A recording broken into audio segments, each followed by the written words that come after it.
এ ও B এর বয়সের অনুপাত 7:8।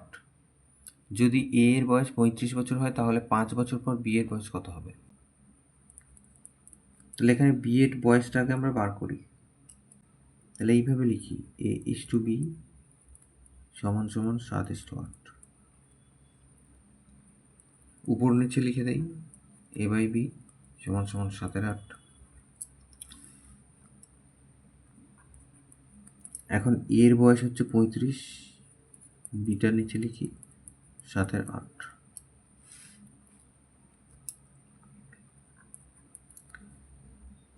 তাহলে 7 গুণ বি সমান সমান 35 গুণ 8।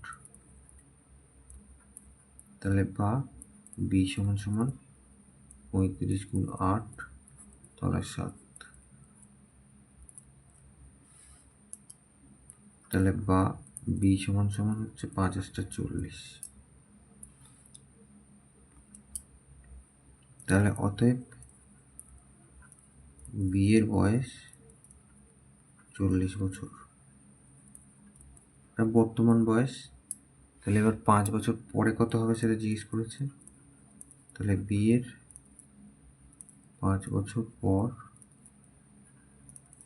বয়স হবে 40, তার সাথে 5 যোগ, তার মানে 45 বছর। এটা উত্তর।